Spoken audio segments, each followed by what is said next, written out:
Bonjour et bienvenue dans les actualités de ces derniers jours. Cinéma. Une habitante de Rotterdam a cru vivre une histoire d'amour avec Leonardo DiCaprio et a été arnaquée de 5 000 euros.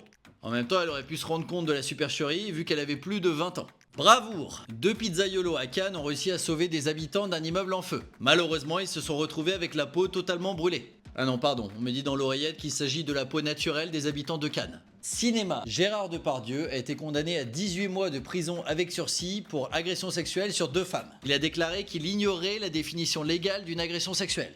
En même temps, pour sa défense, le ministre de la Justice non plus n'est pas au courant de sa définition légale. Politique. Louis Sarkozy a été invité par tous les médias de France pour parler de son premier livre « J'ai infiltré sous couverture depuis ma naissance l'une des plus grosses mafias de France ». Benjamin Netanyahou a déclaré qu'il cherchait des pays prêts à accueillir les habitants expulsés de Palestine.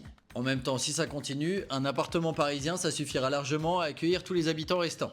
Divers. La fille d'un PDG d'une société de crypto-monnaie a subi une tentative d'enlèvement en France. La scène a été filmée par plusieurs personnes. Maintenant, quand il y a une tentative d'enlèvement, on peut retrouver 10 vidéos de la scène filmées en 4K, avec audio description, mais par contre toujours personne pour lui venir en aide.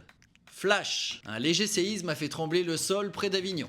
Pardon, on me dit dans l'oreillette qu'il s'agirait de Gérard Depardieu qui est tombé de sa chaise en apprenant la définition d'une agression sexuelle. Divers. Jouer aux échecs est maintenant interdit en Afghanistan. En même temps, rien d'étonnant, parce que dans ce jeu, la femme peut se déplacer librement. Politique. Des néofascistes ont manifesté librement à Paris. Ils portaient pour la plupart des masques pour cacher leur visage de gros fils de chien. Par contre, la contre-manifestation contre le racisme et contre le fascisme a été interdite. C'était apparemment pour protéger les yeux des manifestants, qui, contrairement à l'autre manifestation, ne levait pas la main pour se protéger les yeux du soleil. A bientôt pour de nouvelles actus.